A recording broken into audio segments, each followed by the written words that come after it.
Welcome to our pre-show, everyone, including our replay viewers. Stand by as we get our streams going, and we notify everyone that we're live. We hope that you'll share your feedback and comment throughout the show about the topics we talk about. I have Delane Adams joining me now for our pre-show, our little informal show. And one of the things that we would love to set the record straight about is in unions, we're all about solidarity, one for all for one. And I know that we've been fighting for federal contract workers because they sit side by side with federal workers. Federal contract workers are federal workers, aren't they? They are. And again, this shutdown was not their fault. 35 days they had to endure.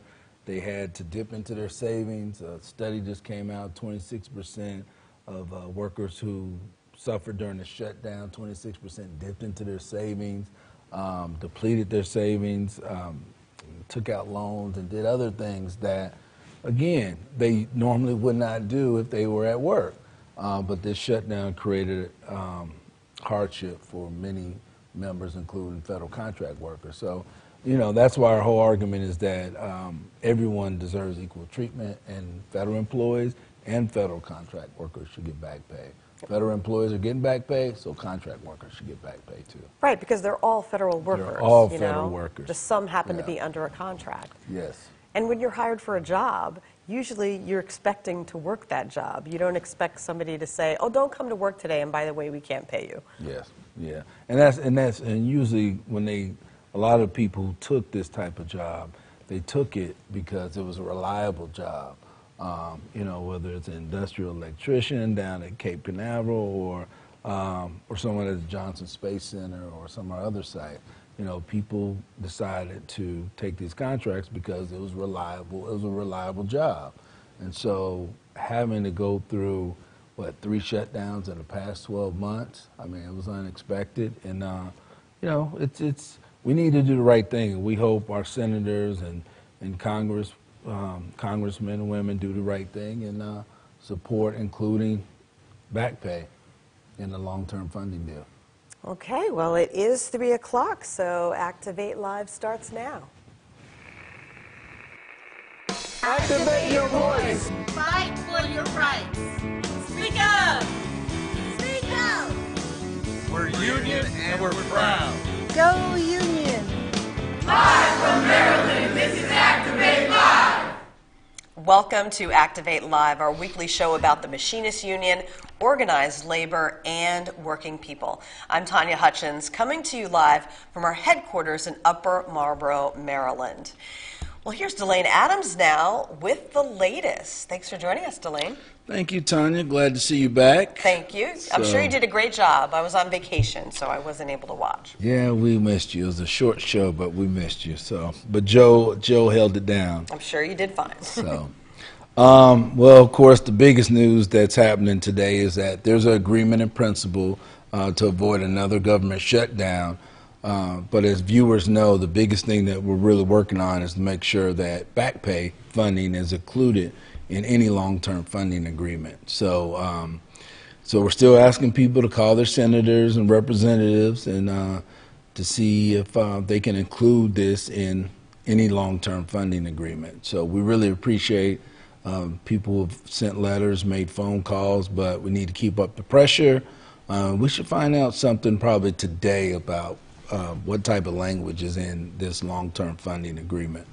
So, and we have to remind people that federal contract workers are federal workers. They're working side by side, aren't they? Working side by side, and it wasn't their decision to give themselves 35 days off. So, and it's just like it wasn't their decision to have to dip into their savings, get behind on mortgage payments and other things as a result of this shutdown. So we need to make the federal contract workers whole.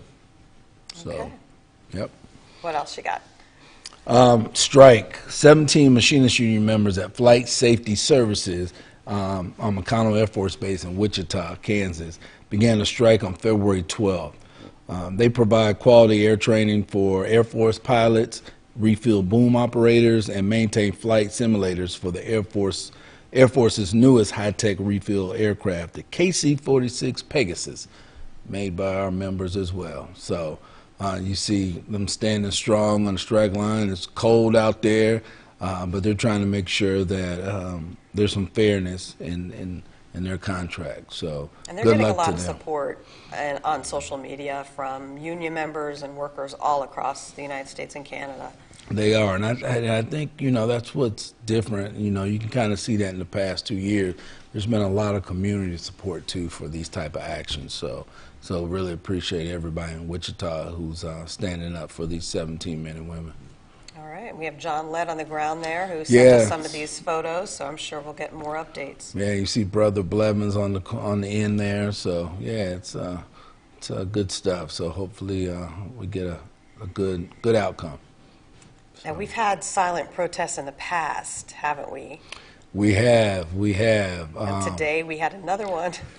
Yeah, a silent protest today. Again, it's really just centered around the shutdown and silent protest to protest them not having any more shutdowns, holding federal workers hostage. So you see members of AFGE, you see maybe a couple of NEFI members that are there. But yeah, it was a good action of solidarity. So And that was at the Hart Senate Office Building today? Yes, Hart Senate Office Building today at noon. And I think they let out around 12:30. But again, it's just to make sure, keep the government open, and also not forget about all the stories we heard during this 35-day period. I mean, that's what we really need to work on going forward. We need to make sure that, hey, the shutdown happened, but now how can we continue to build power in the federal workspace? So. And there are protests and meetings all across the country, aren't Yeah, they are, and I really have to say thank you to Ryan for sending us this information, Ryan Kelly, this federal government shutdown town hall meeting that's being held in Chicago. Should probably be one of the biggest meetings or day of action around the shutdown, and that's going to be February 15th in Chicago, 2 blocks west of Union Station there.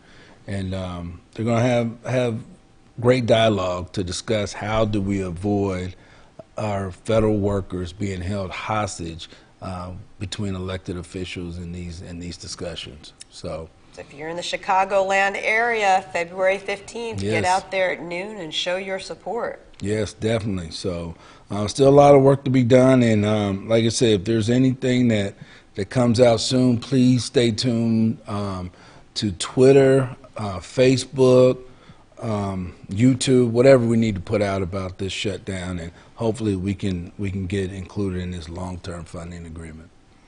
Well, we thank you so much for keeping us up to date.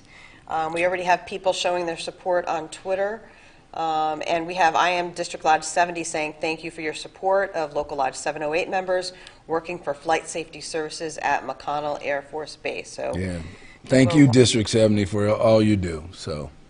All right. Thank you, Delane. Thanks, Tanya. Appreciate it. All right. Well, first off, we're going to take a look at this week in history. On February 12th, 1818, abolitionist Frederick Douglass was born into slavery near Easton, Maryland, which is on the eastern shore. One of the most famous abolitionists, Frederick Douglass, so we pay tribute to him. Susan B. Anthony was born on February 15, 1820 in Adams, Massachusetts. She was a labor activist, suffragist, and abolitionist as well, who once said, "Join the Union, girls, and together say equal pay for equal work." Well, the Machinists Union is celebrating Black History Month with a look back at some of the members who have made their marks in our labor movement. Roman Mayfield is a name you may have heard before. He was one of the first black members of the Machinists Union. When he was hired at Boeing in 1946, people of color were not allowed to join the union. He still attended all meetings, but couldn't participate in them. Well, Mayfield officially joined our union in 1950, and until his death, Roman worked tirelessly for the Boeing Company, his co-workers, and for the IAM. The 2000 Grand Lodge Convention named a scholarship in his honor. 95-year-old Ruth Waddell was the first black employee to work at the General Electric plant in Bloomington, Illinois. She's a civil rights activist who received the city's Human Relations Award in 2000. Ruth and her husband were active in the Bloomington Normal Black History Project, which documents the black community in the 19th and 20th centuries. Now, we understand Ruth isn't feeling well, so we hope you feel better, Ruth. Everybody give Ruth a shout out to let her know how much we care about her. Well, the Machinists Union represents hundreds of thousands of workers in various sectors, whether it's transportation, healthcare, government and defense, just to name a few. Well, we develop and support apprenticeship and training programs across the United States and Canada.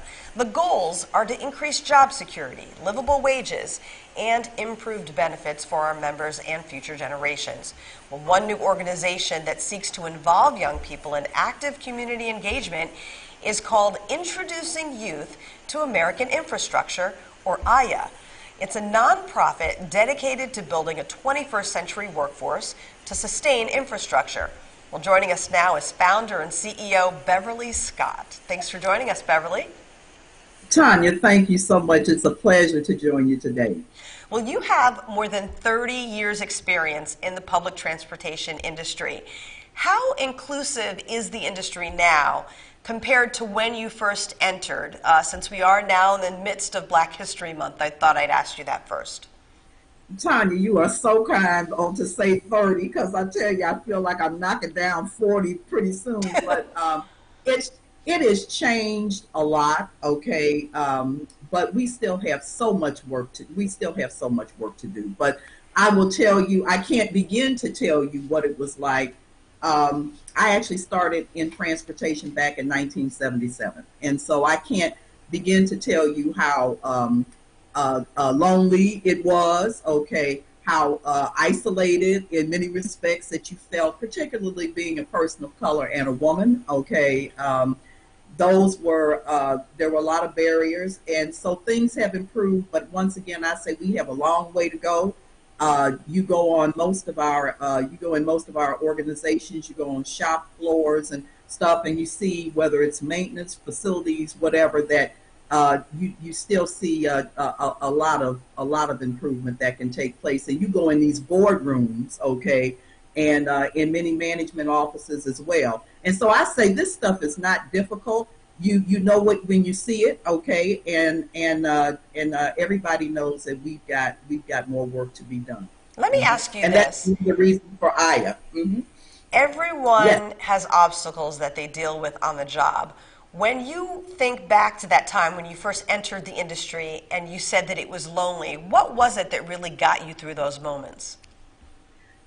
Really great people, okay, and just great people that I was just absolutely so tremendously blessed to have. And these were people of all colors, not very many women back in those days to really talk about it. Really, honestly, I have to say, feel very much like a trailblazer in terms of being a woman in the industry.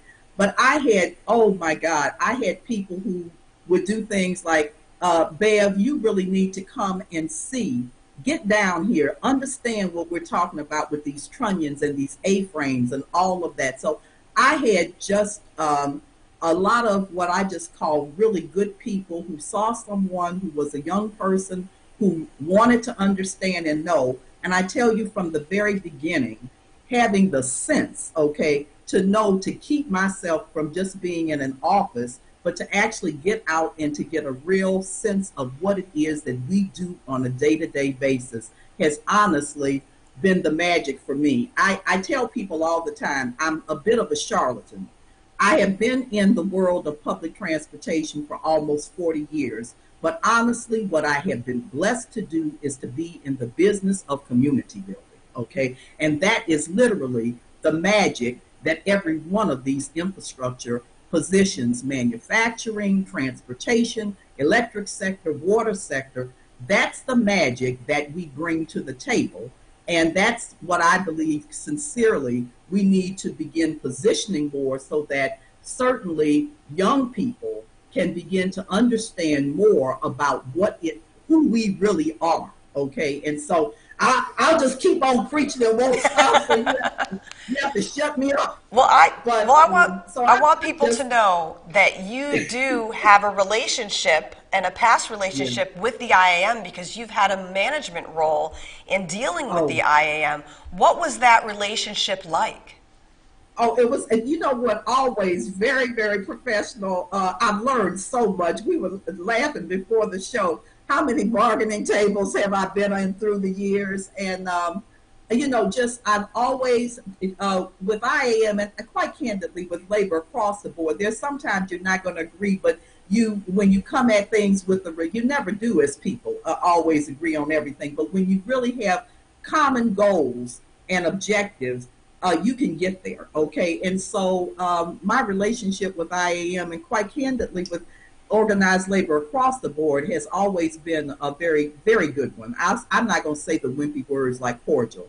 I'm going to say that I've always looked at it as a partnership, that we are all in here trying to get to the same objective, which is to be able to do the best that we can for the public that we're privileged to serve, and also for the people, the men and women who are the ones who are out there giving it their all, both them individually, but as well as their families, because these are, I mean, infrastructure is 24/7. It's not going off, okay, you know what I'm saying? And so when you make the commitment to let this be the way you walk in life, along with that comes a family and a support system that is walking with you. And so just a tremendous amount of respect and, you know, and learned a lot too. You know, if you have to really, I tell people, you have to begin to understand things from the rooter to the tutor. So you sitting out there listening, why are people arguing about something? You say, oh, now I understand what they meant. Okay, this is what's going on. You know, these particular positions are confusing. So you have to want to get sticky. Okay, and that's kind of been one of my things through life is that. You know, they talk about the person who meanders and walks around. Well, I like to understand if there is an issue, what it is, and let's try to see how we can work together to wind up resolving it. So, very, very, very good relationship. Okay, introducing youth to American infrastructure. Why did you create iyai? Oh, I tell you, this thing, I asked myself that question. It's been in my spirit for almost 10 years, okay? And I tell you why I started it was, like I said, I've predominantly been public transportation through the years. I would come into places and we'd be having workforce shortages. You know, you'd say, well, and you know what's been happening in our world is that everything has been changing. Things like base closures and stuff have had major impacts on what used to be normal workforce feeds. When I was in school, we had things like shop and industrial laboratories and stuff. All of those, unfortunately, a lot of those were closed, okay? The young people didn't even have any kind of exposure. So you'd be sitting up here with these very highly specialized positions in track and maintenance and signals and operations control centers, and not having the pipelines that we used to have. So the way iyai got started. And then going and talking with young people, and for the most part, they either had a very distorted impression of what our careers would open for them, or no impression whatsoever. In fact, I have to take this in the public transport and tell you about this one. In the public transportation sector, when we finally started realizing about 20 years ago that we probably had a major problem looming on workforce, we started having all these, the National Academy of Sciences going out doing surveys for us and all of this to find out the extent of our condition. So part of that was they went and talked to young people. So when they came back to do the report out to the Blue Ribbon Commission, when it came to young people, and I'll connect the dots in a minute, they said, oh, well, the good part is that they don't feel badly about you. But now here's the other side of it. They don't feel much about you at all, okay? And I've often said it like, I hope it's actually worse to be lukewarm. Love me or hate me, but feel strongly about me one way or another. So what I found was that this was a problem in terms of lack of job readiness and exposure and knowledge on the part of the next generation in public transportation. Now, which public transportation in and of itself, I've worked places where I've had 30 unions that have been part of my workforce. I IBEW, ATU, TWU, you just name it. Okay, so across the board. But finding, as I expanded, I serve on President Obama appointed me to a presidential commission on National Infrastructure Advisory Council, where we look at all 16 of the critical infrastructure sectors. And what I found was that the same problems that public transportation was experiencing were common to the electric sector, the water sector, the communication sector, the critical advanced manufacturing sector. Same issues. Major retirements, burgeoning retirements, explosion of new technologies and just a completely different work environment. A major image problem when it comes to young people, because for the most part, pretty much like transportation, they either don't have us on the radar screen because they don't know about us, or what they think they know about us is a very distorted picture. Bottom line, us still not, and then of course, having some of the systemic underrepresentation issues that we have had. People of color, women across the board in every one of the sectors, okay? And so that's what led me to iyai. I actually looked to see whether there was already something that wasn't just about one sector. Because I said, this is crazy, because there are we all have a common foundation. Heavy science, technology, engineering, mathematics. Now that's STEM. Now I like STEAM. I'm not trying to get funny here, but I like STEAM. That's side, but I'm not going to argue with the teachers, but it includes the arts. Okay, and that's what the A is. Okay, arts and aesthetics. So all of them take that foundation. But what they also take are programs that, because we're going to be continuously learning now, they take programs that are not just classroom. You have to wind up providing the partnerships and the career pathways that, and you guys have been doing it. I mean, honestly, and guys is a generic for me. You've been doing it. Labor is so much further ahead than what has been traditional management in terms of understanding how you have to bring together you have to bring the technical know-how, and you got to have the educational piece, but you must combine that with on-the-job training, exposure to both what is taking place, the equipment that is used, the real-life experiences, and how it's actually applied.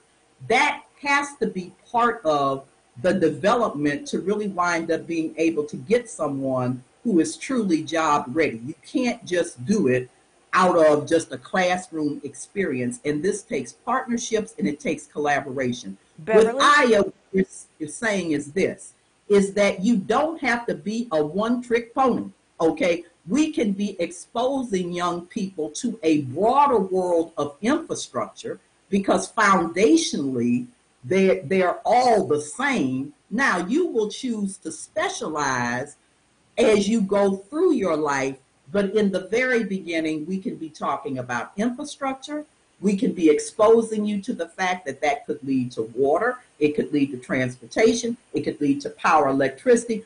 Underpinning all of it, which is what I think is so great about IAM, is the advanced manufacturing piece. And the other thing I will say to you is, I don't care if what you as a young person wanted to do was to be a Latin, to be and say that your world of study was going to be Latin. Tech readiness. Okay, we cannot pour enough of it in, and God knows I'm a dinosaur, and I say every time you stop learning is when you're stupid. And I stay. When you stop learning, it's time to leave that job. It's time to leave. I tell people all the time, there's a difference between ignorance and stupidity. Ignorance is a lack of experience and exposure. And I am working on trying to be tech ready every day. Okay. The young people are teaching me. Okay. Stupid, you can't help. That's a different thing for another.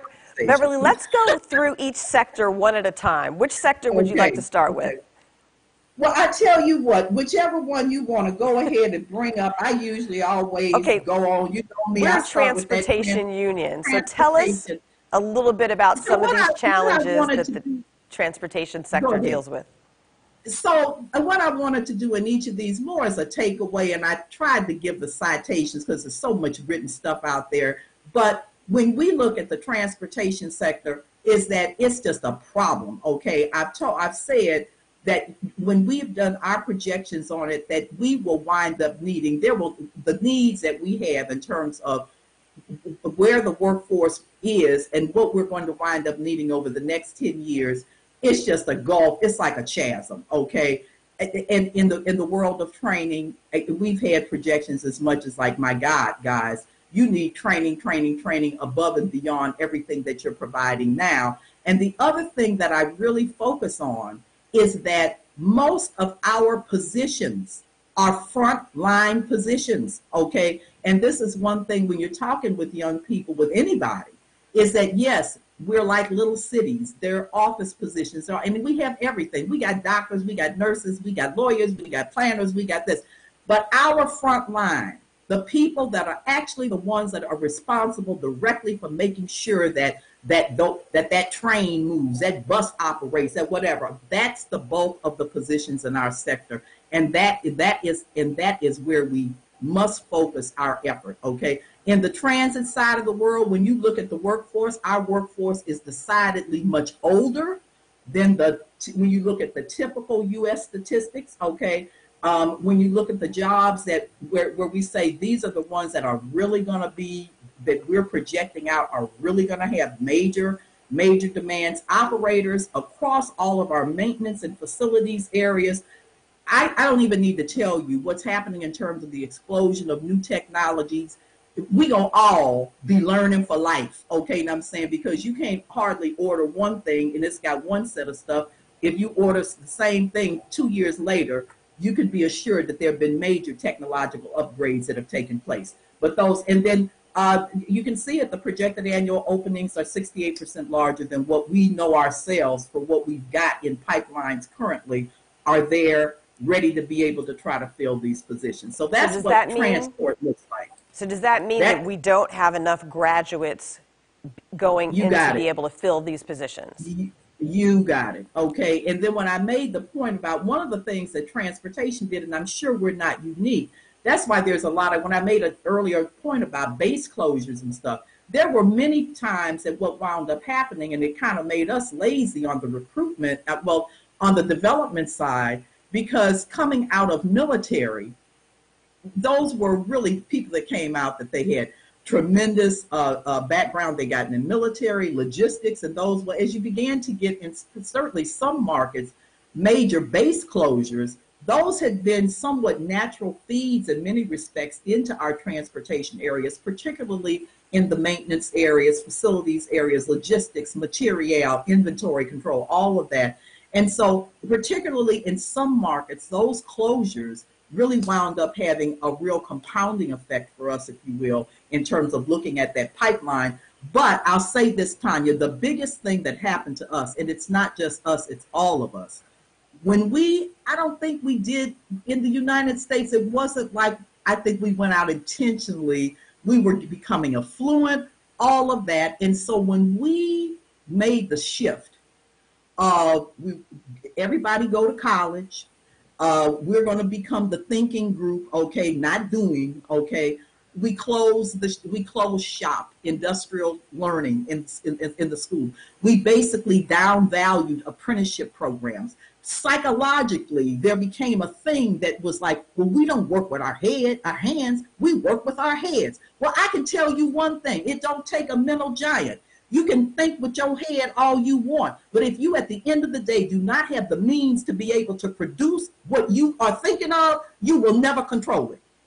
Never control it, okay? And so there's a lot of stuff that is wound up happening to us that we're seeing the repercussions of now with all of the offshoring that we've done and all of that.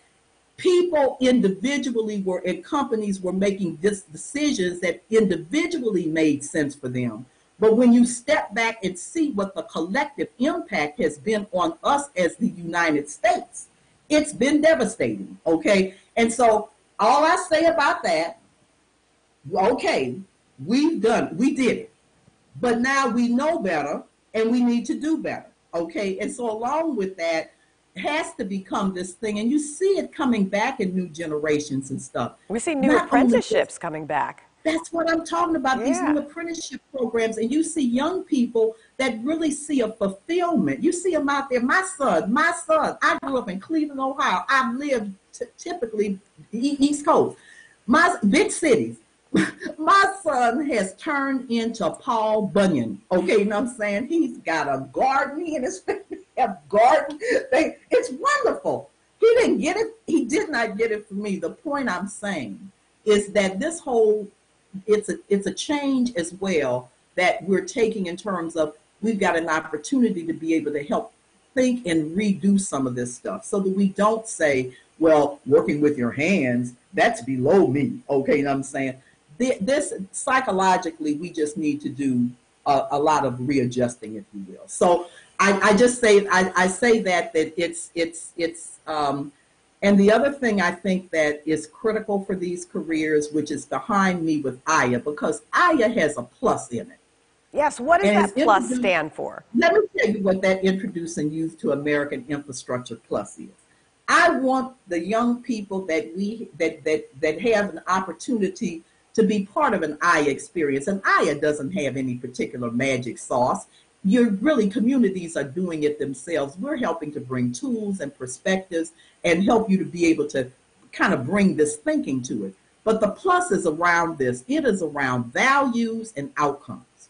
So I want the young people to be the smartest ones in science and technology and bring arts and digital this and all of that to the table. But if we say that a green economy, sustainability, resilience, inclusivity, equity, civic participation are important, then we have to bring these things live into the classroom. People, not only do they not teach cursive in many places anymore, they don't teach civics and government, okay? So when we talk about civic participation and being a part and how you can be a part of your community, voting, things like that, why is it important to be a part of decision making? Where do you get that? Do you have to wind up having something horrifying happen in your neighborhood before you say, oh, democracy, it ain't free, I gotta work it. So one of the key parts of iyai is that I not only want the young people to be smart, understand, not be fearful of science, technology, and you can do it in an exciting, interactive way,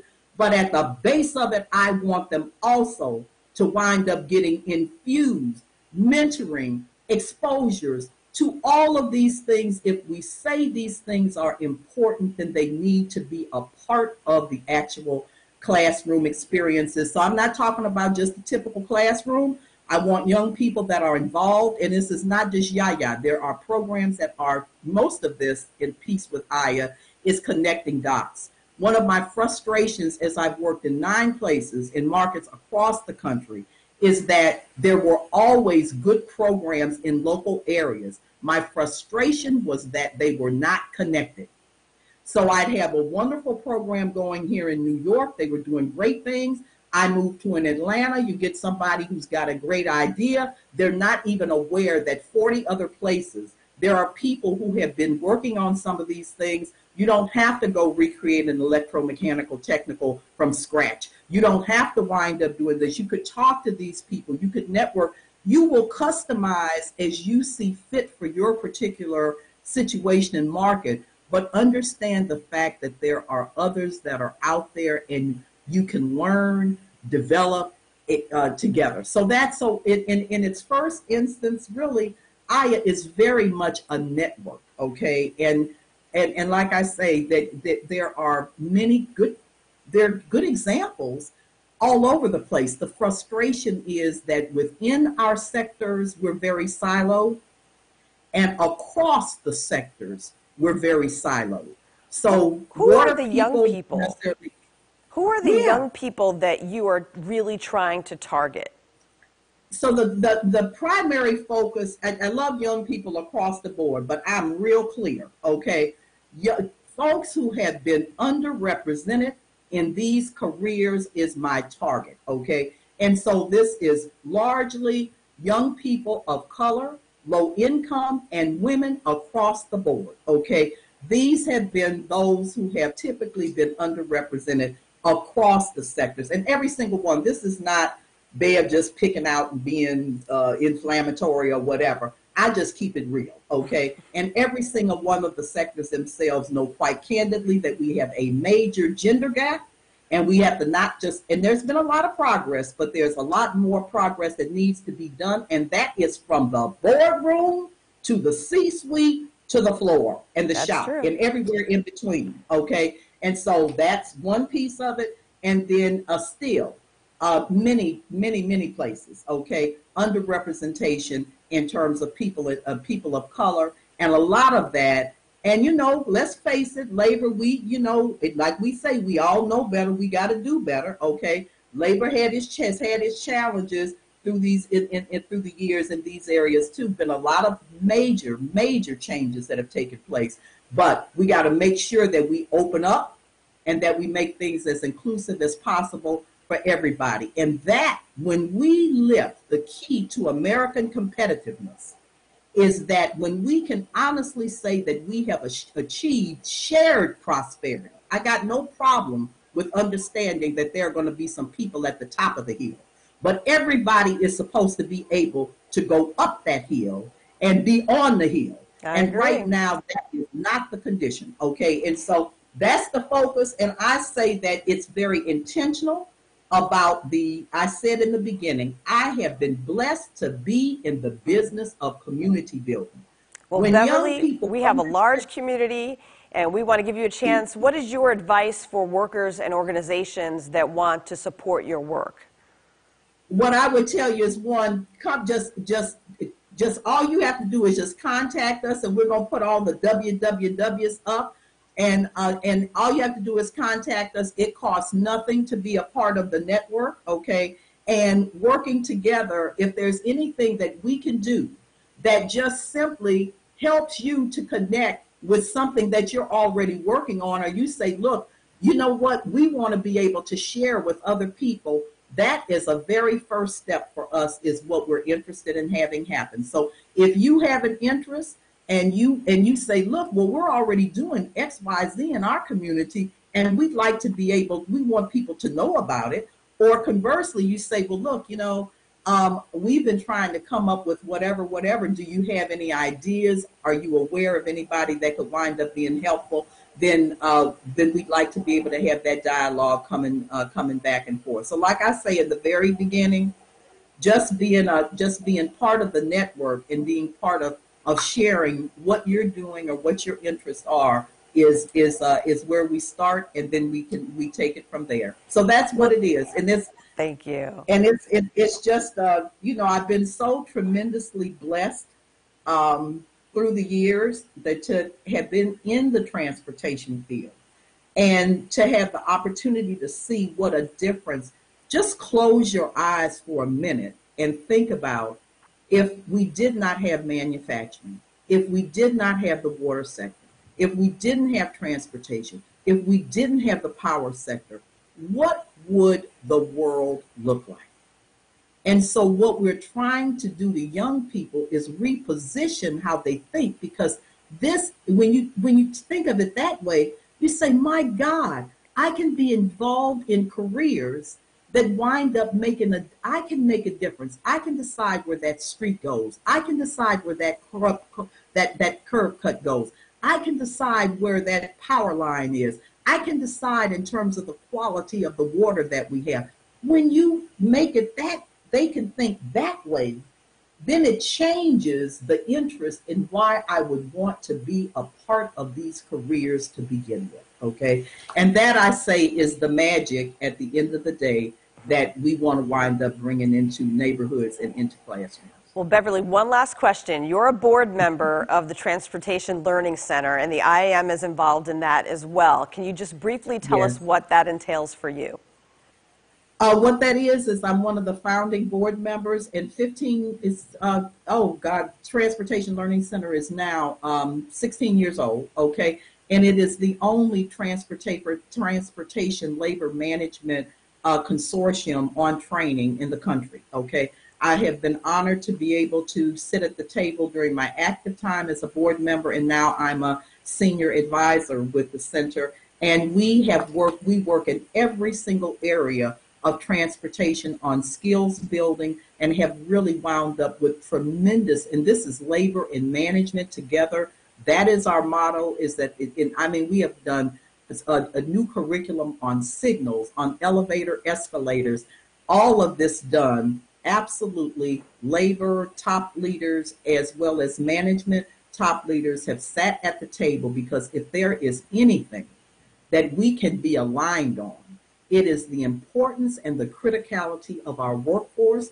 And when we say that our people are our greatest resource, for me, TLC has been one of those that actually demonstrates it, because that's our absolute focus. And if I could say one other piece, and what we must do because I is about advocacy as well, we want and must have increased transportation infrastructure investment, but that investment cannot just be in bricks and mortar and things. We have to push heavily that anything that moves must in fact wind up providing for not yaya talking, but real investment in training, retraining, and education for our workforce. Because at the end of the day, you take care of the people and they will take care of the products and the services. And that is not going to happen by just talking about it. I'll say this, transportation sector, we only put about 1% of our total expenditure into training and development. That's in this country. You look at some other countries like France, 7%. You look at India and China, and it's bordering on double digit. So for us as a country, we have to and we must. Nothing needs to move on infrastructure substantively without having funding in there that is supporting training, retraining, and education. And it will be continuous education through in the 21st century workforce. So that's my story, and I'm sticking to it. Well, thank you, Beverly. It's an honor. We are so thankful that our leaders, our International President Bob Martinez, and also our Safety and Health and Apprenticeships Director Jim Reed, have introduced us to you.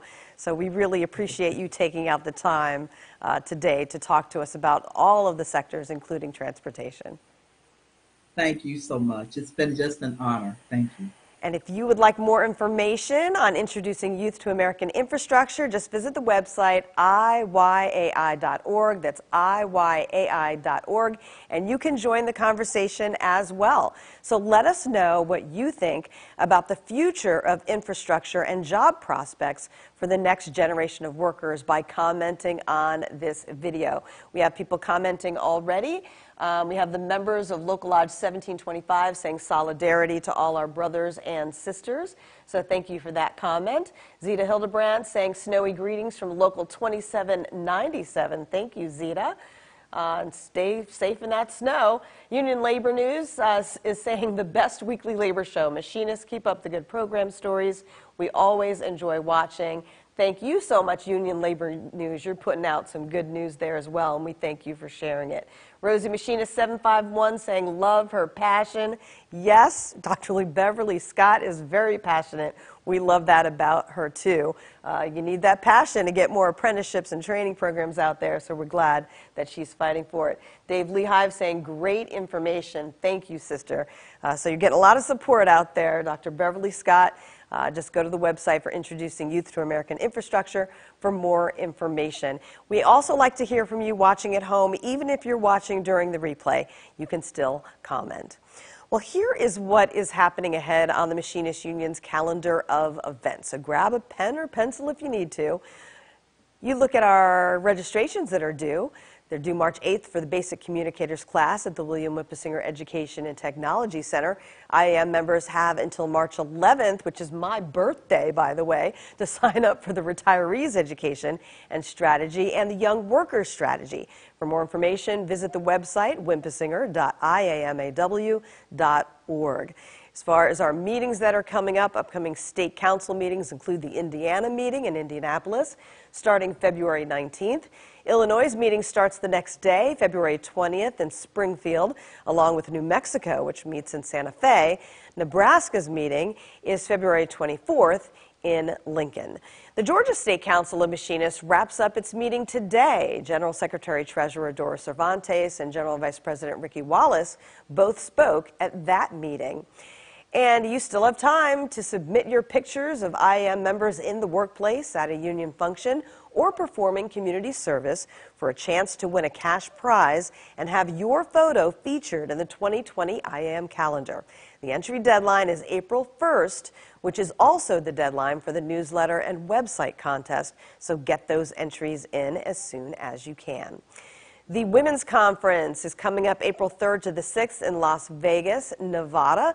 The theme is Women Rising, Unite the Fight. That's at Bally's, so you still have time to get in there. That'll be quite a conference that we're looking forward to. As far as our special events calendar goes, the Transportation Conference is April 8th to 11th, also in Vegas, and the Legislative Conference meets May 6th to the 8th here in the nation's capital, and we have members coming from all over the country.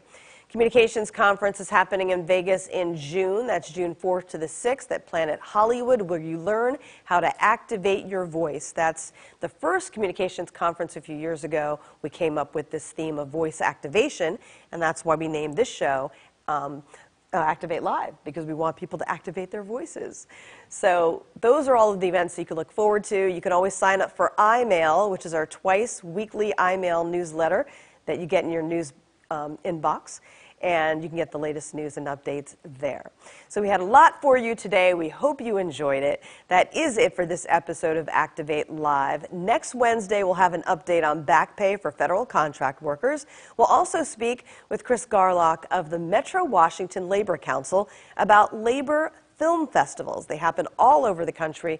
We'd like to tell you about them, starting with the one in Washington, D.C., but we'll mention others as well because they do happen globally. So join us again Wednesday at 3 p.m. Eastern, noon Pacific on this same social media platform.